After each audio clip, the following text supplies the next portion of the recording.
ప్రియమైనటువంటి సహోదరి సహోదరులారా, ప్రభుయేసు నామములో మీ అందరి శుభం తెలియపరుస్తున్నాను.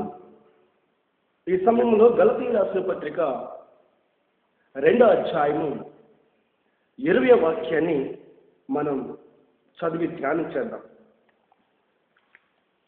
గలతీలకు రాసిన పత్రిక 2వ అధ్యాయము 20వ వాక్యాన్ని మనం చూద్దాం. నేను క్రీస్తుతో కూడా సిలువ వేయబడి ఉన్నాను. ఇక్కడ జీవించువాడు నేను కాను, క్రీస్తే నా యందు జీవించున్నాను. నేనిప్పుడు శరీరమందు జీవించున్న జీవితము నన్ను ప్రేమించి నా కొరకు తన్ను తాను అప్పగించుకొనిన దేవుని కుమారుని అందలి విశ్వాసం వలన జీవించున్నాను. దేవుని బిడ్డలారా, మనం గలతీ రాసిన పత్రిక 2వ అధ్యాయం వాక్యం చదువుతుండగా దైవజనుడు పౌలు గారు ఈ మాట చెప్తున్నారు.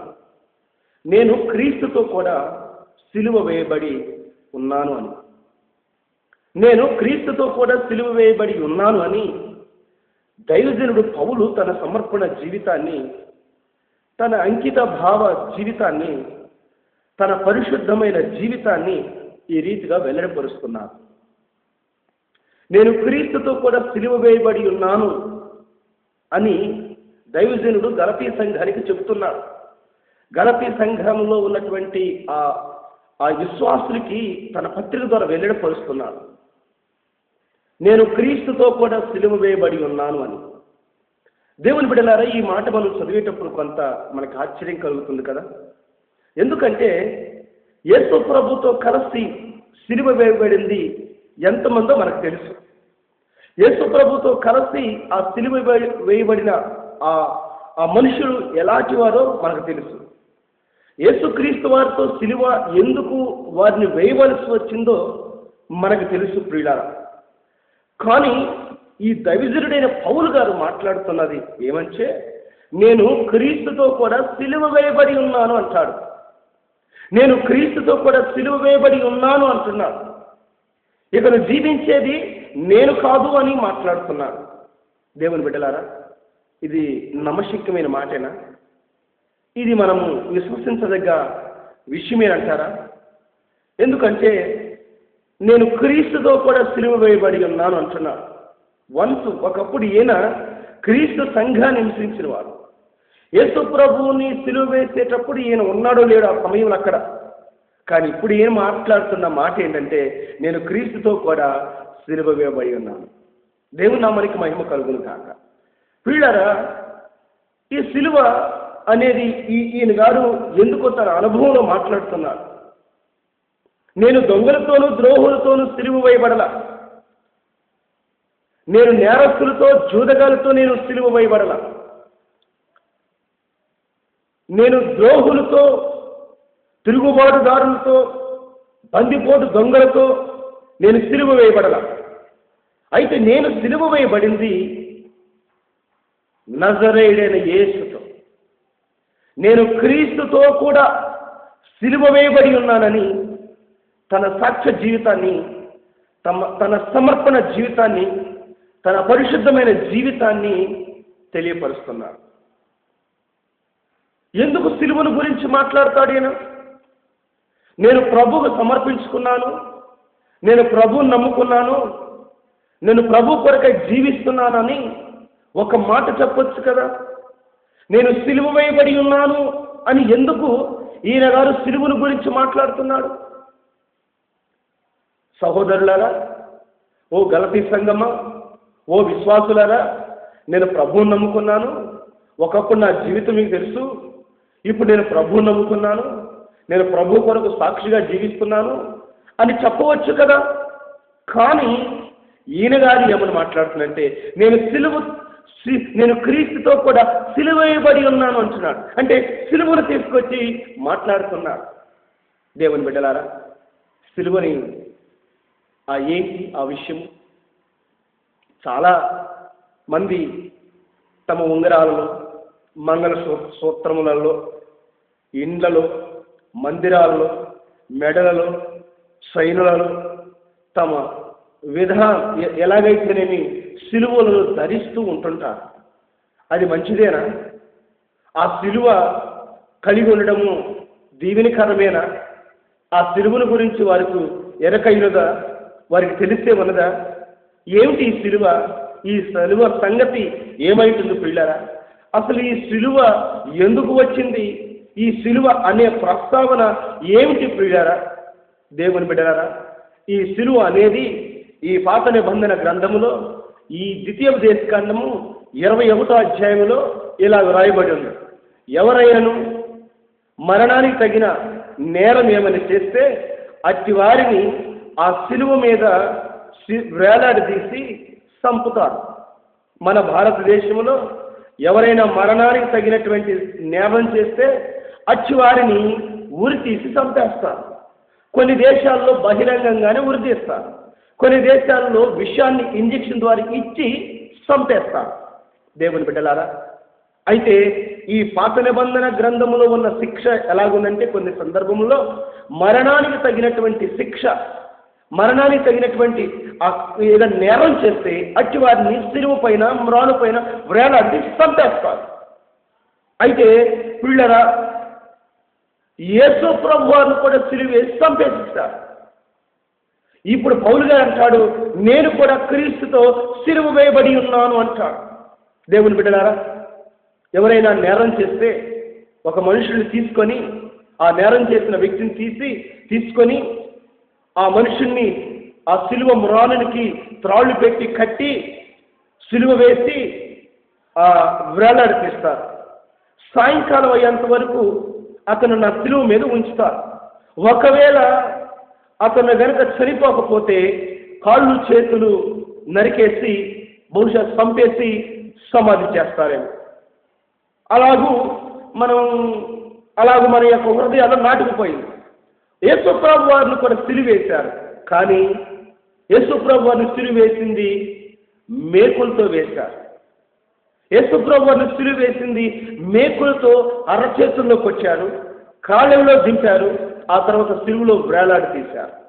పౌలు గారు అంటాడు, నేను క్రీస్తుతో కూడా సిలువ వేయబడి ఉన్నాను. నేను త్రాళ్ళు పెట్టి కట్టి సిలువ వేయబడలేదు. నేను త్రాళ్ళు పెట్టి కట్టి సిలువ వేసిన నేరస్తులను సిలువ వేసినట్లుగా నేను అలా వేయబడలేదు. యేసు ప్రభు వారితో కలిసి నేను క్రీస్తుతో కూడా సిలువ వేయబడి ఉన్నాను.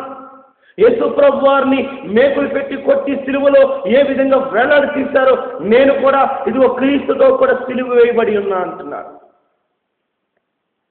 దేవుని బిడ్డలారా, నేరం చేసినటువంటి వాడిని సిలువేసి చంపేస్తారు. అప్పుడు ఈ భూమి మీద, ఆ కుటుంబంలో, ఆ గ్రామంలో, ఆ పట్టణంలో, ఈ భూమి మీద ఆ పాపం చేసినటువంటి వాడి పాపం ఉండదు, ఆ మనుషుడు ఉండడు, అతను చచ్చిపోతాడు. కనుక ఇక పాపం ఉండదు, వాని పాపం ఉండదు, వాని శరీరం ఉండదు, వాని జీవితం ఉండదు, వానితోనే ఆ పాపం తొలగించబడుతుంది. అయితే మరి యేసు ప్రభు వారు ఏ నేరం చేశారు? ఆయన ఎందుకు సిలువే చంపవలసి వచ్చింది అంటే ప్రియులారా, ఆయన పుట్టుకతోనే పరిశుద్ధుడు, ఆయన పరిశుద్ధమైన దేవుడు, ఆయన పరిశుద్ధుడైనటువంటి ప్రభువు, ఆయన పాపము లేనటువంటి వాడు, ఆయన నిర్దోషి నిష్కల్మషుడు, ఆయన పరిశుద్ధమైనటువంటి వాడు.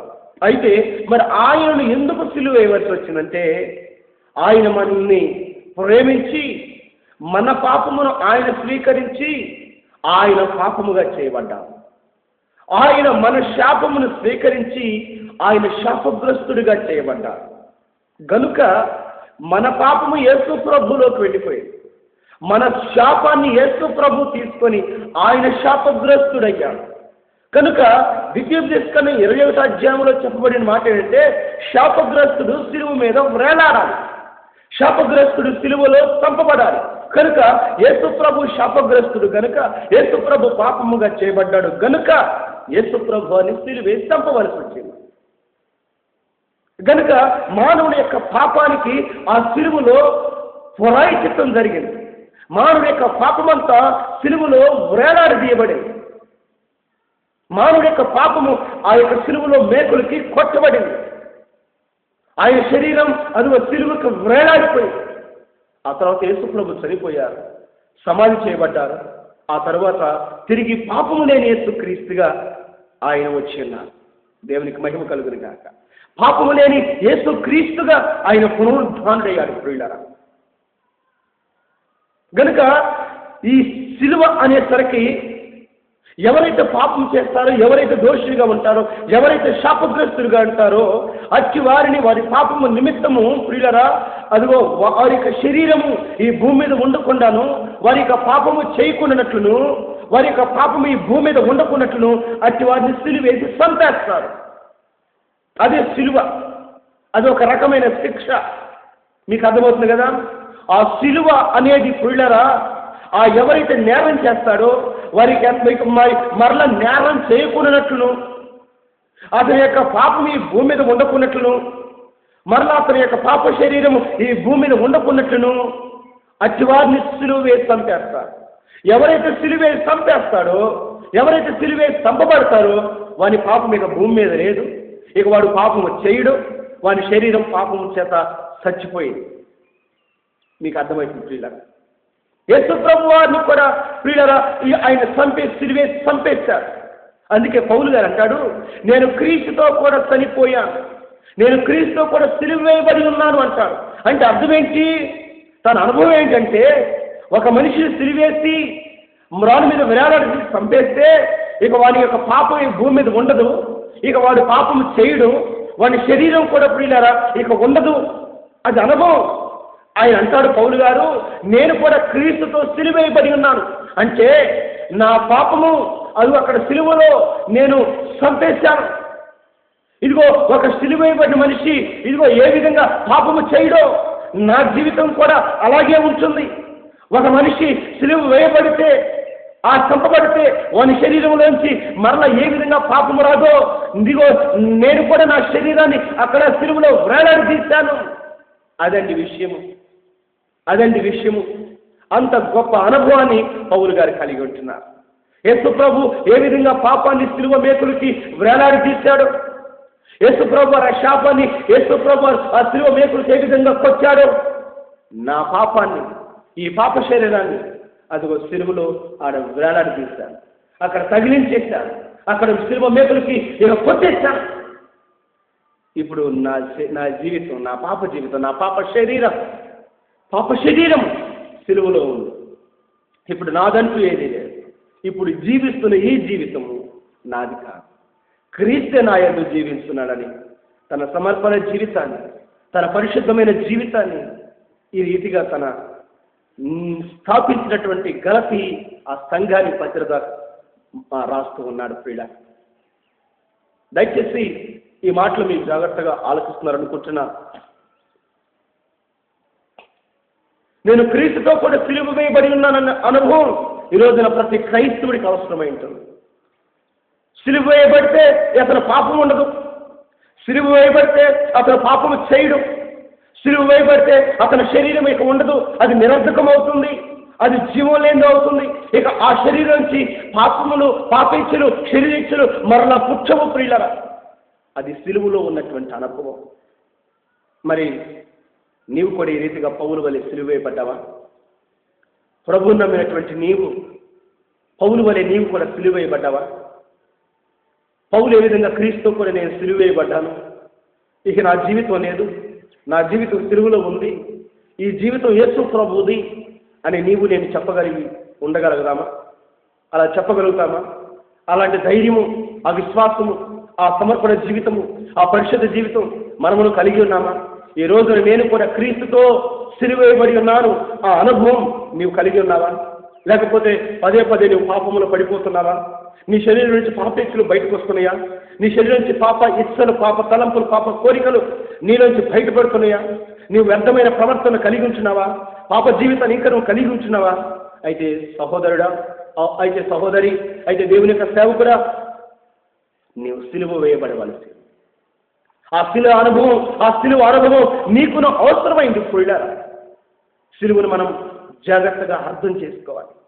ఆ సిలువ ఎందుకు వేయబడ్డాడో, ఆ సిలువలో విలువేంటో, ఆ సిలువలో ప్రాముఖ్యత ఏంటో మనం తెలుసుకోవాలి. ప్రియులారా, యేసు ప్రభు వారు కూడా ఏమన్నారు? నన్ను వెంబడించువాడు తను తాను ఉపేక్షించుకొని తన సిలువను మోస్తూ నన్ను వెంబడించాలన్నారు. ఆ రోజున యేసు ప్రభు వారు తన సిలువను, ఎవరి సిలువను వారే మోయాలన్నారు. కానీ పౌలు గారు అంటున్నాడు, నేను సిలువ వేయబడి ఉన్నాను అన్నాడు. యేసు ప్రభువు ఏమన్నారంటే సిలువను మోయాలన్నాడు. పౌలు గారు ఒక అడుగు ముందుకేసి నేను సిలువను మోయటమే కాదు, నేను అసలు సిలువ వేయబడి ఉన్నాను అన్నాడు. వాస్తవానికి యేసు ప్రభు అప్పుడు సిలువ వేయబడలేదు కనుక, ఆయన సిలువ మోయవలసినది కనుక ఆ రోజున యేసు ప్రభు అలా చెప్పి ఉండొచ్చాము. అయితే మనం సిలువను మోయాలి, సిలువ వేయబడాలి, ఆ అనుభవంలోకి మనం రావాలి పిల్లారా. అంతేగాని ప్రభువుని నమ్మి బాప్తిసం పొంది ఇదిగో ప్రార్థనలో పాల్గొంటూ ఆరాధనలో పాల్గొంటూ ప్రతిసారి పాపము శాపం అపరాధం గొడవలు వ్యాధ్యాలు పోరులు జారత్వం విగ్రహారాధన అభిచారం ద్వేషములు కలహాలు మద్దతులు ఇవన్నీ కూడా కూడి ఉంటే నీ జీవితంలో ఇంకా సిలువ వేయబడిన అనుభవం నీవు కలిగి ఉంటున్నావు. ఈ రోజున నీ శరీరం నుంచి నీ ఒక హృదయం నుంచి పాపేచ్చులు బయటకు వస్తుంటే నీవు సిలువ వేయబడవలసినదని ఈ రోజున గ్రహించవలసిన దేవుని యొక్క బిడ్డ. దేవుని నామానికి మహిమ కలుగును గాక. పౌలు గారు ఇదే గల్తీ పత్రికలు మాట్లాడతాడు. నేను సిలువ యందు తప్ప నేను దేని యందు అతిశయించను, అది నాకు దూరమగును గాక. నేను లోకము నాకు సిలువ వేయబడి ఉన్నామంటాడు. మరలా తన సమర్పణ జీవితాన్ని మనం ఒకసారి గ్రహించుతాం. నేను లోకం నాకు సిలువ వేయబడి ఉన్నాం. ఇక నేను లోకస్తులాగా జీవించను, లోకస్తుల వల్ల నేను మాట్లాడను, లోకుల వల్ల నేను ప్రవర్తించను, లోకుల వల్ల నేను నా చూపులను మార్చుకోలేను, లోకుల వల్ల నా హృదయం నా జీవితం లేదు. ఎందుకంటే లోకానుసారమైన జీవితం నేను సిలువకి నేను మేకులు పెట్టి కొట్టేశాను. ఇక నాకు లేదు. ఈ లోకానుసారమైన జీవితం నాలో లేదు. నేను సిలువ వేయబడి ఉన్నాను, అది నాకు సిలువ వేయబడి ఉన్నాను. ఈ రీతిగా గొప్ప అనుభవాన్ని కలిగి ఉన్నానని పౌలు గారు చక్కగా మాట్లాడుతున్నారు. ఫిలిప్పీ పత్రికలో మనం చదువుతాంగా, బ్రతుకుడ క్రీస్తే చావైతే మేలే. ఎంత గొప్ప సమర్పణ జీవితం కలిగి ఉన్నాను. నా ప్రియమైన సహోదరి, దేవుని యొక్క బిడ్డలారా, మీ జీవిత అనుభవాలు, మీ సాక్ష్య జీవితాలు, మీ పరిశుద్ధమైన జీవితాలు, మీ సమర్పణ జీవితాలు, ప్రభుకి అప్పగించుకున్న మీ జీవిత పరిస్థితులు ఎలాగున్నాయో, మెరుగుపడుతున్నాయో, దిగజారిపోతున్నాయో ఓసారి మనందరం పరిశీలించవలసి. వాస్తవానికి పౌలు గారు ఎందుకు ఈ మాటని గలతీ సంఘానికి వ్రాయవలసి వచ్చింది? ఆ సంఘంలో ఉన్నటువంటి పరిస్థితులు ఏంటి? ఆ సంఘముకు ఎందుకు తెలియపరచవలసి వచ్చింది? ఆ విశ్వాసమైన ప్రజలకి ఎందుకు పౌలు గారు తన సమర్పణ జీవితాన్ని సిలువను గురించి ఎందుకు ప్రస్తావించవలసి వచ్చింది? దేవుని బిడ్డలారా, మనం చూస్తే గలతీ రాసిన పత్రిక 2వ అధ్యాయము ఇదిగో 14వ వాక్యములు ఇలా రాయబడింది. వారు సువార్త సత్యము చొప్పున క్రమముగా నడుచుకొని పోవుట నేను చూసినప్పుడు. ఎవరు వారు? సువార్త సత్యము చొప్పున క్రమంగా నడుచుకోలేకపోతున్నారు. ఎవరు వారు అంటే పేతురు గారు అని రాయబడింది, కేఫా అని రాయబడింది. కేఫా అంటే పేతురు గారే కదా. యేసు ప్రభువు వారు ఎంతో ప్రేమించి తన పేరును మార్చి కేఫా, నువ్వు బండలాంటి వాడిని, నువ్వు రాయి లాంటి వాడిని మార్చబడినటువంటి వాడు పేతురు గారే కదా. ఆ పేతురు గారు సువార్త సత్యము చొప్పున క్రమముగా నడుచుకోలేకపోతున్నారు. ఆ విషయాన్ని ఇక్కడ ప్రస్తావిస్తున్నారు. ఆ అంత్యోకాయ అనే సంఘములో ఈ పేతురు గారు అపరాధిగా తీర్చబడ్డారు. అంత్యోక సంఘములో దేవునిని, యేసు ప్రభుని అనుసరిస్తున్నటువంటి శిష్యులను, ప్రభుని విశ్వసిస్తున్న ప్రజలందరినీ ఆ రోజుల్లో అన్ని జనులు ఏ పేరు పెట్టి పిలవాలో అర్థం కానప్పుడు, ప్రియులారా, వారికి ఎలాగో వారిని పిలవాలో అర్థం కాని పరిస్థితులలో ఈ అంత్యోక సంఘములో విశ్వాసులైనటువంటి వారిని అన్ని జనులు ఏమన్నారంటే వీరు క్రైస్తవులు అన్నారు. క్రైస్తవులని ఆ అంత్యోకాయ గ్రామం నుంచే పుట్టుకొచ్చింది ప్రియుల. క్రైస్తవులు అనబడిన ఆ అంత్యోక సంఘంలో ఈ పేతురు గారు అపరాధిగా తీర్చబడ్డాడు. అతను ఆ ప్రజల మధ్య అపరాధిగా తీర్చబడ్డాడు. అతను సువార్త సత్యము చొప్పున క్రమముగా జీవించలేకపోయాడు. అతనికి క్రమశిక్షణ కలిగిన జీవితం లేకపోయింది ప్రియుల. అందుకే పౌలు అంటాడు, ఓ కేఫా, ఓ పేతురు గారు, ఇదిగో నేను క్రీస్తుతో కూడా సిలువ వేయబడి ఉన్నాను. నా పాప అదిగో అక్కడ విరాలాడదీయబడింది. ఈ పాప శరీరం అదిగో సిలువలో ఉంచబడింది. ఈ పాప జీవితం చచ్చిపోయింది. ఇక నాలో ఇదిగో నేను ఈ అనుభవం కలిగి ఉన్నాను. దేవుని యొక్క శిష్యుడైన నీవు, ప్రభు యొక్క శిష్యుడైన నీవు ఎందుకు నీవు అపరాధిగా తీర్చబడ్డావు? నీవెందుకు సువార్త సత్యము చొప్పున క్రమముగా జీవించలేకపోతున్నావని పేతురు గారు తన సమర్పణ జీవితాన్ని, తన సిలువ జీవితాన్ని ఇక్కడ ప్రస్తావించవలసి వచ్చింది. ప్రభు బిడ్డలారా, దేవుని బిడ్డలారా, పేతురు గారిని ప్రభు ఏమని పిలిచాడు? నేను నిన్ను మనుషులు పట్టు జాలరుగా చేస్తా రమ్ము అన్నా. నిన్ను మనుషులు పట్టి జాలరుగా చేస్తా రమ్ము అంటే ఆయన సమస్తం విడిచిపెట్టి వచ్చాడు. బాగానే ఉంది ప్రియులారా, ఆ సమర్పణ జీవితం అంతవరకు బాగానే ఉంది.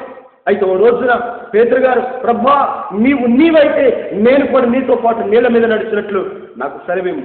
పేతురు, కమ్ అంచుమి, రా నాతో నడిచిరా, నా వల్ల నడిచిరా అన్నప్పుడు ఆయన ఆ భయంకరమైనటువంటి తుఫానులో, ఆ భయంకరమైనటువంటి సుడిగుంజములో, ఆ భయంకరమైన రాత్రివేళ ఆయన ప్రభుతో కలిసి ప్రియులారా నీళ్ళ మీద నడచడం ప్రారంభించాడు. అంతే 4-5 అడుగులు వేశాడు, వేయలేదు. భయంకరమైనటువంటి గాలిని చూసి ప్రియులారా మునిపోసాగిపోయాడు. మునిపోసాగటం అది ప్రారంభమైంది. ప్రియులారా, యేసు ప్రభు వారు ఏమన్నారు? అల్ప విశ్వాసి ఎందుకు సందేహపడుతుంది? ఓ అల్ప విశ్వాసి ఎందుకు సందేహపడుతుంది? నేను మనుషుల పట్టు జాలగా చేస్తానన్న ప్రభువులో అతను విశ్వాసం ఉంచలేకపోయాడు. అంటే అతనికి క్రమశిక్షణ కలిగిన జీవితం ఉంది. అతను క్రమంగా జీవించాలనేటువంటి మనసు లేకుండా పోయిందేమో ప్రియులారా. ఇంకొకటి నేను ప్రస్తావించగలుగుతాను. అదేమంటే యేసు ప్రభు వారు ఓ రోజున శిష్యుల దగ్గర కూర్చొని శిష్యులందరితో మాట్లాడుతున్నారు. నేను యెరూషలేముకి వెళ్తాను, అక్కడ మనుషులు పట్టుకుంటారు, నన్ను అరెస్ట్ చేస్తారు, ఇదిగో నన్ను సిలువేసి చంపేస్తారు, నేను సమాధి చేయబడతాను, 3వ దినాన నేను పునరుద్ధానుడైతానని ప్రభు ఎంతో ఆవేదనతో, బాధతో తన శిష్యులతో ఆ బాధను పంచుకుంటుంటే వెంటనే పేతురు గారు మాట్లాడుతున్నాడు, ప్రభువా ఈ మరణం నీకు దూరమగునుగా అంటున్నాడు. యేసు ప్రభు వారు ఎందుకు వచ్చారండి? నశించిపోయేదాన్ని వెతక రక్షించడానికి, తన ప్రాణాన్ని ఈ భూమి మీద మన కొరకు పెట్టడానికి. వాస్తవానికి అసలు యేసు ప్రభు వారు చనిపోవటానికే వచ్చారు. ఆయన చనిపోతేనే మనకు మోక్షం, ఆయన చనిపోతేనే మనకు రక్షణ, ఆయన చనిపోతేనే మనకు నిత్య జీవం ప్రియుల. అందుకే యేసు ప్రభు వచ్చాడు. కానీ పేతురు గారు ఏమంటే నువ్వు చావకూడదంటున్నాడు. ఈ చావకూడదనే మాట అది అపవాదు మాట, అది సైతాన్ యొక్క మాట ప్రియుల. యేసు ప్రభు వారు వెంటనే పేతురు వైపు చూసినప్పుడు పేతురు వెనకనే ఉందేమో, పేతురు గాలిలో ఉందేమో సైతాను. యేసు ప్రభు వారు పేతురుని గారిని గద్దించక ఆ సాతానుతో మాట, ఏ సైతానా వెనుకకు పొమ్ము, నీవు దేవుని యొక్క సంగతులను గ్రహించట్లేదు కానీ మనుషుల సంగతులనే గ్రహిస్తున్నా. దేవుని బిడ్డలారా, పేతురుగారులో అపవాది ఎంత సునాయాసంగా ప్రవేశించి చూసారా? పేతురుగారులో ఉన్నటువంటి అపవాది ప్రభు యొక్క మరణానికి ఎంత అడ్డంకిగా ఉందని చూసారా ప్రియులారా? క్రమశిక్షణ లేని జీవితంలో, క్రమం కలిగిన జీవితంలో, క్రమం లేని జీవితంలో, వాక్యానుసారంగా సువార్త సత్యం చొప్పున జీవించిన వారి జీవితాలలో అపవాది తప్ప దేనికి చోటు ఉంటుందండి? సైతానికి తప్ప దేనికి చోటు ఉంటుందండి? దేవుని బిడ్డలారా, ఒకసారి పరిశీలన చేయండి. ఎవరైతే శిలువ అనుభవం లేకుండా తమ పాపాన్ని విడిచిపెట్టకుండా, తమ పాప శరీరాన్ని ఆ శిలువలో వేలాడ తీయకుండా ఎవరైతే ఉంటుంటారో, ఎవరిలో క్రమశిక్షణ ఉండదో అట్టి వారిలో సైతాను కాక ప్రియులరా మరి ఏముంటుంది ప్రియులరా? ఏం పరిశుద్ధత ఉంటుంది? ఏ వాక్యం ఉంటుంది? ఏ యొక్క దేవుని యొక్క సంగతులు ఉంటుంది? ఏ దేవుని యొక్క మనస్సు, దేవుని యొక్క స్వభావము, దేవుని యొక్క సారూప్యము, దేవుని యొక్క కోరిక అట్టి వారిలో ఎలా ఉంటుంది ప్రియులరా? దేవుని నామానికి మహిమ కలుగును గాక. ఇంకా ఓసారి పేతురు గారైతే యేసు ప్రభువాన్ని ఆ గెత్సేమనే తోటలో అరెస్ట్ చేసి బంధించి అదిగో యేసు ప్రభువాన్ని తీసుకొని వెళ్తుండగా ఆయన దూరం నుండి ప్రభువుని వెంబడిస్తున్నారు. ఆ సమయంలో ప్రియులారా ఒక అమ్మాయి వచ్చి ఇదిగో నువ్వు అతనివి కదా అని ప్రశ్నించినప్పుడు అతను ఒట్టు పెట్టుకోవటం ప్రారంభించాడు. మరోసారి తల్లి కాసుకుంటున్నప్పుడు ఆయన శిష్యులో ఒకరివి కదా అని ఒక ఆయన ప్రశ్నించినప్పుడు భయపడ్డాడు. మరో సందర్భంలో ఇదిగో నువ్వు ఏ శిష్యులు ఒకరివి కదా అని మరి ఒక అతను అన్నప్పుడు అతను ఎంతో భయపడి అతను ఒట్టు పెట్టుకోవటం, శపించుకోవటం మొదలు పెట్టాడు. ప్రియులరా, నాకు యేసు ప్రభు తెలియదు, ఆయన ఎవరో నాకు తెలియదని ప్రియులరా మారు అబద్ధమాడినట్లు మనం చూస్తాము. వెంటనే కోరుకొచ్చింది ఆయన, అయ్యో నేను అబద్ధమాడానని ఎంతో పశ్చాత్తాపం పడతాడు. ప్రియులరా, ఏం లాభం ప్రియులరా? క్రమశిక్షణ లేని జీవితంలో పదే పాపములు పడిపోతుంటారు. వాక్యానుసారంగా జీవించిన వారి జీవితంలో ఎప్పుడు ఈ పాపం ఇలాగే మైలు బయటకు వచ్చేట్లు వస్తూనే ఉంటుంది. శిలువ అనుభవం లేని వారి జీవితాల్లో ఇలాగనే ప్రతిసారి సైతాన్ని వెంబడి పెట్టుకుంటారు. ఇదిగో ప్రభువుని వెరుగునంటుంటారు. మొహోటాలు పెడిపోతారు, పాపములు పడిపోతుంటారు. సిలువ అనుభవం లేనటువంటి విశ్వాసం, సిలువ అనుభవం లేనటువంటి సేవకులు ప్రియులారా, ఒకసారి ఆలోచించండి. అందుకే పౌలు గారు అంటాడు, నేనైతే క్రీస్తుతో కూడా సిలువ వేయబడి ఉన్నాను. సిలువ వేయబడితే అదిగో ఆ పాపం అంతటి పాపపడుతుంది. సిలువ వేయబడితే ఇక పాపము చేయడం, సిలువ వేయబడితే ఆ శరీరంలో నుంచి పాపేచ్చిన పుట్టు ప్రియులారా. అందుకే పౌలు గారు అనే మాట, నేను క్రీస్తుతో కూడా సిలువ వేయబడి ఉన్నాను, నాలోంచి పాప ఇత్తల పుట్టు, ఇక నేను పాపం చేయను, నా పాపం అంతవరకు ఆగిపోయింది. ఎంత గొప్ప అనుభవం ప్రియులారా, ఎంత గొప్ప అనుభవం ప్రియులారా. యేసు ప్రభువుని ఎరగనన్నటువంటి వీణ దరిద్రమైన స్థితిలో దిగజారిపోయాడంటే అతను సిలువ వేయబడిన అనుభవం లేనటువంటి వాడు ఉంటున్నాడు. దేవుని స్తోత్రం కలుగును గాక. మన రెండోది చూస్తే ప్రియులారా, ఈ గల్తీ రచన పత్రిక 2:14 వాక్యంలో ఎలాగుంది, నీవు యూదుడివై పుట్టి, నీవు యూదుడివై ఉండి, యూదుల వలే కాక అన్ని జనుల వలె ప్రవర్తించుండగా అన్ని జనులు యూదుల వలె ప్రవర్తించవాలని ఎందుకు బలవంతం చేస్తావు? యూదుడిగా పుట్టాడు పేతురు గారు, యూదుడిగా జీవిస్తున్నారు, అన్ని జనులుగా జీవిస్తున్నారు. కానీ అన్ని జనులను మాత్రము యూదులుగా ప్రవర్తించమంటున్నారు. ఇది ఎక్కడ సోజ్యం అండి? ఇది ఎక్కడ ద్వంద్వ నీతి అండి? ఇది ఎక్కడ నీతి అండి? ఇతనేమో యూదుడిగా జీవించాలి, కానీ అన్ని జనులుగా జీవిస్తున్నారు. అన్ని జనులైనటువంటి వారినేమో యూదుడు వలె ప్రవర్తించమంటున్నారు. ఇది పూర్తిగా కాంట్రవర్సీ, ఇది పూర్తి అన్యాయం, ఇది మోసము ప్రియుడ. యూదుడిగా ప్రవర్తించవలసింది. పౌలు గారు అదే అంటారు, యూదుడిగా పుట్టి అన్ని జనులకు ఎందుకు ప్రవర్తిస్తావు? అన్ని జనులు ఎందుకు యూదుడిగా నీవు ప్రవర్తించమంటావు? ఇది ఎక్కడ దొండ నీతి కేప అని అతనిని ఎదిరించడం ప్రారంభం చేశారు. నా ప్రియమైన దేవుని బిడ్డలారా, యూదుడు అనే ఉంటారు. మీ అందరికి బాగా తెలుసు, ఎస్తేరు గ్రంథంలో మొర్దుకైనటువంటి ఓ యూదుడు ఉన్నాడు. అతను ప్రాణం మీదకి వచ్చినా అతను ఎక్కడ రాజీ పడలేదు ప్రియులారా. అతను ప్రాణం మీదకి వచ్చినా తను యూదుడిలాగే ప్రవర్తించాడు, కానీ అన్ని జనులని ప్రవర్తించారు. ఆ మొర్దుకైనటువంటి అతను గేట్ కీపర్, అతను బానిస, అతను గేట్ కీపర్ ఉద్యోగం చేస్తున్నాడు. ఆ గేటు తీసి మంత్రులు వచ్చినప్పుడు నమస్తే అని పెట్టడము అతని యొక్క జాబ్ ప్రియులారా. యథామాములుగా చేస్తూ ఉండగా ఆ యొక్క దేశపు ప్రధానమంత్రి హామాను వచ్చి అతను వస్తూ పోతూ ఉండగా తలుపు ద్వారం తీస్తున్నాడు, కానీ అతనికి వంగి నమస్కారం చేయట్లేదు. అతని కడుపులో మండింది, అతనికి రోషం పుట్టింది. ఇతను బానిస అయి ఉండి, ఇతను మా దేశంలో బానిసగా జీవిస్తున్న వాడు నాకు నమస్కారం చేయడని మంట మండింది, చంపాలని ఆలోచన కలిగింది. ఆ ప్రయత్నాన్ని కొనసాగించాడు. దేవుని బిడ్డలారా, నిజంగానే చంపుటకు తాకీదులు పత్రాలు తీసుకొని చంపడానికి డేట్ నిర్ణయించి వెళ్తున్నప్పటికీ ఇతను వీళ్ళరా తను ఎక్కడా కూడా రాజీ పడట్లేదు. నేను యూదుడిగా పుట్టాను, నేను దేవునికి తప్ప మరి ఎవరికి నమస్కారం చేయను, నేను యూదులను, నేను అనుచరులకు నమస్కారం చేయను, నేను యూదుడిగా పుట్టాను, ఇదిగో నేను ఎక్కడ వంగి నమస్కారం చేయను నా దేవునికి తప్ప. యూదుల్లో ఉన్నటువంటి నిజమైన యూదుల్లో ఉన్నటువంటి ఆ యొక్క ప్రియుల దృఢత్వం, పట్టుదల, ఆ యొక్క నిజాయితీ, దేవుని అందరి విశ్వాసం ఎంత దృఢంగా ఉందో మనకు అర్థమవుతుంది ప్రియుల. కానీ పేతురు గారైతే యూదుడిగా పుట్టాడు, కానీ యూదుడిగా జన్మించాడు, కానీ ఆ యూదు యొక్క లక్షణాలు అతను లేవు. యూదులకు ఉండవలసిన లక్షణాలు ఈ పేతురుకు లేవు ప్రియుల. అంతకు మనం కొంచెం ముందుకు వస్తే దానియేలు గ్రంథంలో షద్రక మేషక అబేద్నెగోలు ముగ్గురు బిడ్డలు ఉన్నారు ప్రియుల. ఆ యూదులైన బిడ్డలు మనం చూస్తున్నాం. ఆ బిడ్డలు మనం చూస్తున్నప్పుడు, ఆ యవనస్తులు మనం చూస్తున్నప్పుడు వారు కూడా బానిసలుగా ఉన్నారు పిల్లలు. ఆ దేశపు రాజు బబులోను రాజు నెబుకద్నెజరు రాజు ఒక పెద్ద ప్రతిమని విగ్రహం నిలబెట్టి, ఇదిగో ఈ యొక్క వాయిద్యాలు వాయించినప్పుడు మీరు దీనికి సాగిలపడాలని అతను ఆజ్ఞ జారీ చేశారు. ఎవరైతే సాగిలపడరో అట్టి వారిని అగ్నిగుండంలో పడవేసి చంపేస్తామని ఆజ్ఞ తీసుకొచ్చినప్పుడు ప్రియులరా అందరూ ఆ వాయిద్యాలు వాయించినప్పుడు అది అందరూ సాగిలపడి దండాల నమస్కారాలు పెడుతున్నారు. కానీ యవన బిడ్డలైన యూదులైనటువంటి యవనస్తులు షద్రక మేషక అబేద్నెగోలు వారు ఆ యొక్క ప్రతిమకి నమస్కారం చేయటం లేదు కదా. వారు ధీమాగా ఎంతో ధైర్యంతో విశ్వాసంతో ముందుకు వెళ్ళిపోతున్నారు. ఆ సంగతి రాజుగారికి తెలిసి ఆ యొక్క ముగ్గురు బిడ్డలను పిలిపించారు. ఏమయ్యా, ఏంటి ఇలా చేస్తున్నారు? నేను నిలబెట్టినటువంటి ఈ యొక్క ప్రతిమకి ఎందుకు మీరు వంగి నమస్కారం చేయట్లంటే, మేము యూదులము, ఇదిగో మేము దేవునికి తప్ప మరి ఎవరికి నమస్కారం చేయము. ఇదిగో ఒకవేళ మీరు ఈ దీనికి నమస్కరించకపోతే ఈ తర్వాత జరిగే పరిణామం మీకు తెలుసంటే అగ్నిగుండంలో పడవేయబడతారంటే వాళ్ళు చెప్పే మాట అంటే అగ్ని గురించి మాకు చింత లేదు, నీ శిక్ష గురించి మాకు చింత లేదు. ఒకవేళ అగ్నిగుండంలో పడివేసినప్పటికీ దాని నుండి రక్షించడానికి మా దేవుడు సమర్థుడు. ఒకవేళ రక్షింపపోయినా మేము ప్రాణమైన విడుస్తాం, కానీ నీవు నిలవబెట్టిన విగ్రహానికి నమస్కారం చేసి మేము పాపాన్ని మూటకట్టుకోలేము.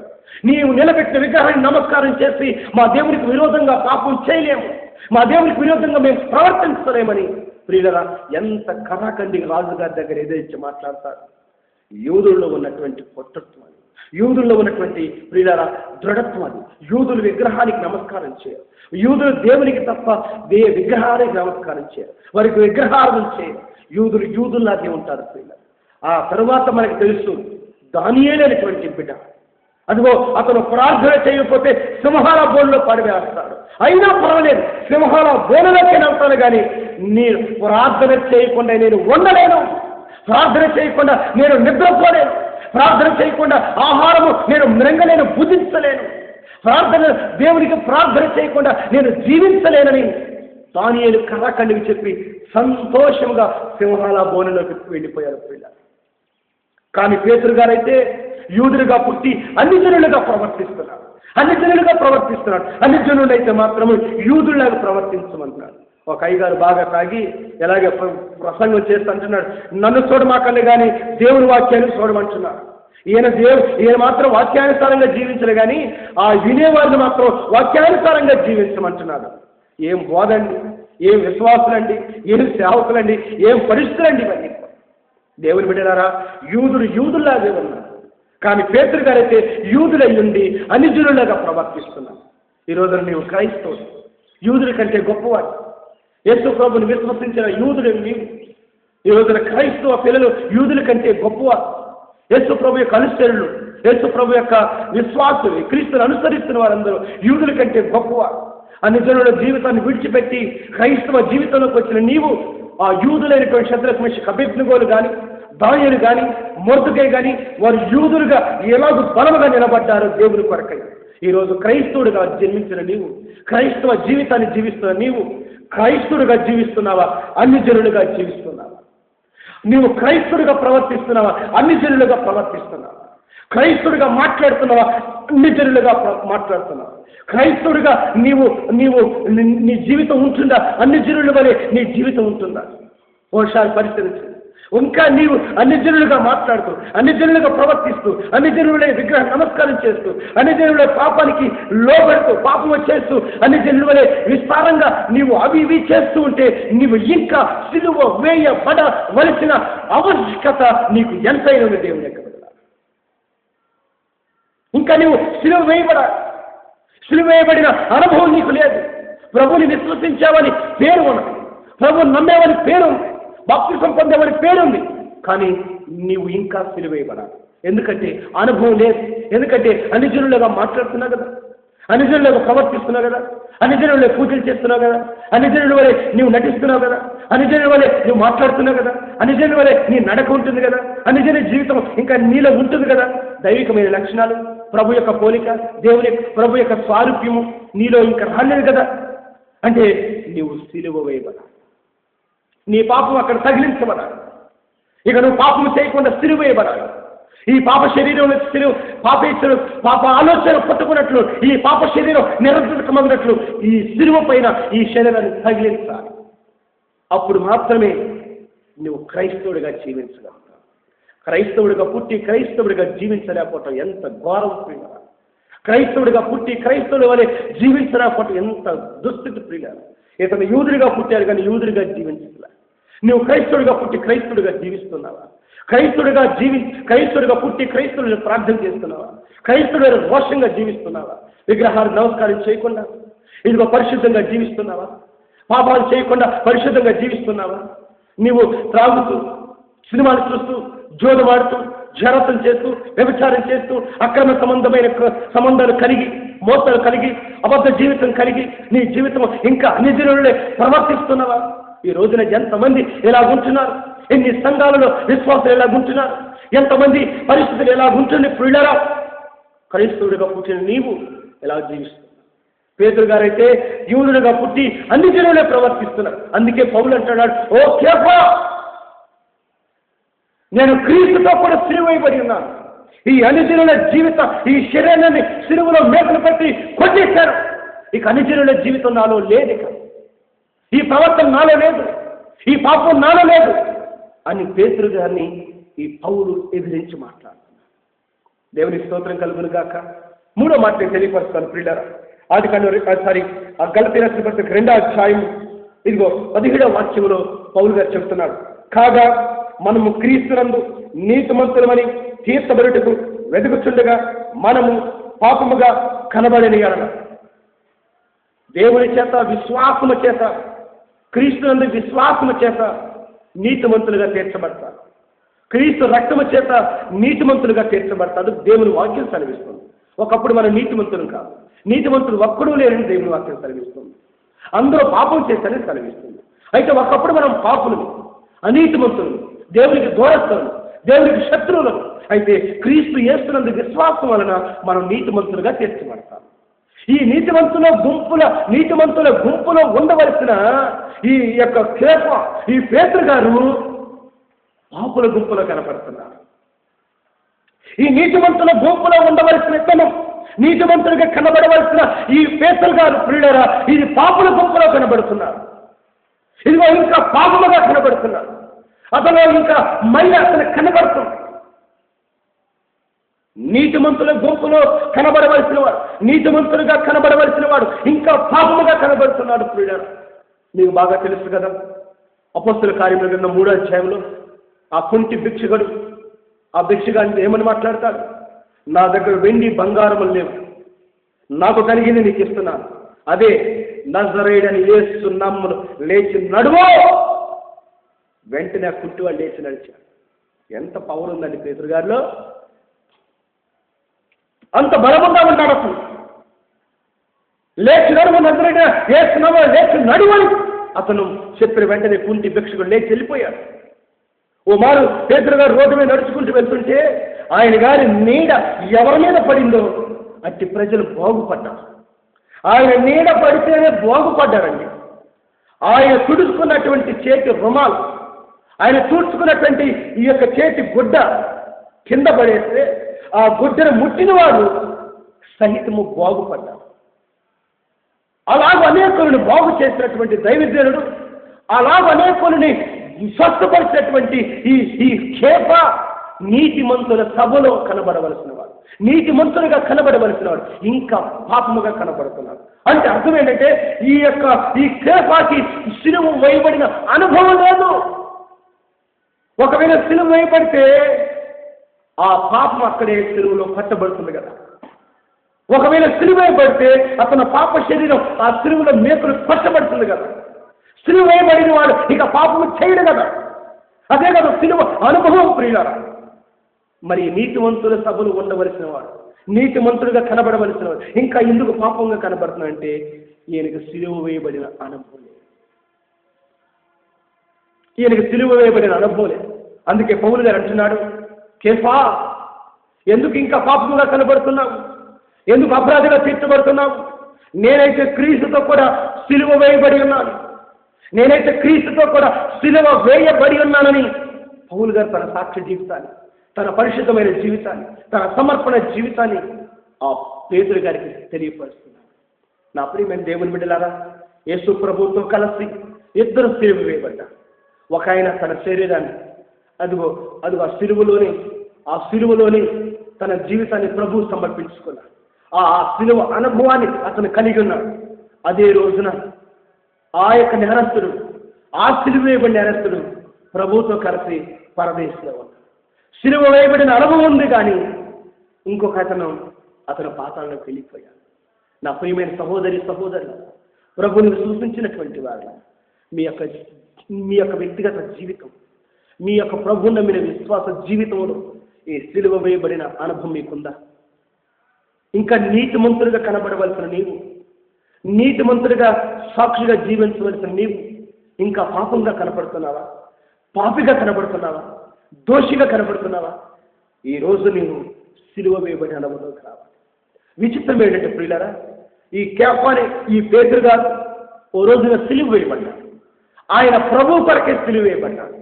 విచిత్రము, దురదృష్టం ఏంటంటే యేసు ప్రభువు ఇలా సిలువ వేయబడితే, నిలువుగా సిలువ వేయబడితే, పేతురు గారు తల క్రిందులుగా సిలువ వేయబడ్డారు. పౌలు గారు అంటున్న మాట ఏంటంటే నేను క్రీస్తుతో కూడా సిలువ వేయబడ్డాడు. పేతురు గారు సిలువ వేయబడ్డాడు కానీ తల క్రిందులుగా సిలువ వేయబడ్డాడు. అంటే ప్రభువుకి వ్యతిరేక దిశలో, ప్రభువుకి భిన్నముగా ఆయన సిలువ వేయబడ్డాడు. మొత్తం మీద సిలువ వేయబడ్డాడు కానీ చచ్చిపోయాడు. ఆయన తరువాత సాక్ష్యం చెప్పడానికి అవకాశం లేదు. ఏమని సాక్ష్యం చెప్పడానికి? నేను క్రీస్తుతో కూడా సిలువ వేయబడి ఉన్నానని సాక్ష్యం చెప్పడానికి ఆ పేతురు గారికి అవకాశం లేదు ప్రియులారా. ఇక సమయం లేదు ప్రియులారా.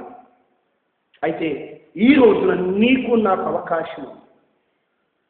ఈ రోజున సిలువ వేయబడిన అనుభవంలోకి రావడానికి నీకు నాకు అవకాశం ఉంది ప్రియులారా. ఆ సమయమే, అవకాశమే ఈ క్షణం.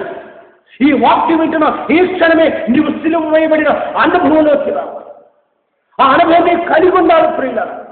ఆ సాక్ష్యాన్ని పంచుకునే ఆ అనుభవం, ఆ యొక్క స్థితి, ఆ అవకాశము ఆ పేతురు గారికి లేకుండా పోయింది. దేవుని యొక్క బిడ్డలారా, ఆ అవకాశం నీకు ఇచ్చారు.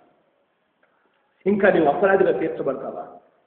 క్రమం లేని జీవితాన్ని నీవు కొనసాగిస్తావా? క్రైస్తవుడిగా పుట్టి అనిజనులుగా ప్రవర్తిస్తావా? నీతిమంతులుగా కనబడవలసిన నీవు ఇంకా పాపంగా కనపడతావా? ఇంకా పాపగానే కనబడతావా? ఎంతకాలం నీ జీవితాన్ని ఇలా కొనసాగించుకుంటూ వెళ్తావు? ఎంతకాలం నీవు ఇలాగూ జీవించుకుంటూ వెళ్తావు? ఒక రోజున నీవు నట్టేట్టు మునిగిపోతావు. ఒక రోజున కఠినంగా శిక్షించబడతావు. ఒక రోజున నశించిపోతావు. ఒక రోజు ఈ లోకం నుంచి విడిచిపెట్టబడితే పాతాళంలో, అగ్నిగుండంలో ప్రభుత్వ సిలువ వేయబడిన ఆ దొంగ ఏ విధంగా పాతాళంలో చనిపోయాడు, అలాంటి స్థితి నీకు. ప్రభు నీకు అవకాశం ఇచ్చాడు. ఈ అవకాశాన్ని వినియోగించుకో. ఈరోజు, ఇప్పుడు, ఈ క్షణమే. ప్రభా, ఇంతకాలం మిమ్మల్ని నమ్మాను కానీ, ఇంతకాలం ప్రార్థన చేస్తున్నారు కానీ నా పాపం ఇంకా బయటకు వస్తూనే ఉంది. ఇంకా నేను పాపిగా కనపడుతున్నాను, ఇంకా నిజుడుగా చేసినంటే నా జీవితం సిలువలో వేలాడబడాలి. నా జీవితం ఇంకా చావల. ఈ శరీరం సిలువ కొట్టబడాలి. ఇంకో సిలువ అనుభవం నాకు లేదు. ఈరోజే మీతో కూడా నేను సిలువ వేయబడతాను. ఈరోజే ఈ పాపం లేకుండా పోవునట్లు నేను సిలువ వేయబడతాను. ఈరోజే ఈ పాపం కనబడకున్నట్లు నేను సిలువ వేయబడతాను. ఈరోజే ఈ శరీరంలో నుంచి పాపేచ్ఛలు బయటికి రాకుండా ఈ శరీరం సైతము నేను సిలువ వేయబడుతున్నాను. మీతో సిలువ వేయబడి మీ పరిశుద్ధాత్మ సహాయం ఇచ్చి మీ కృప దయచేయండి ప్రభు అని ఆయన సన్నిధిలో ప్రార్థన చేయండి.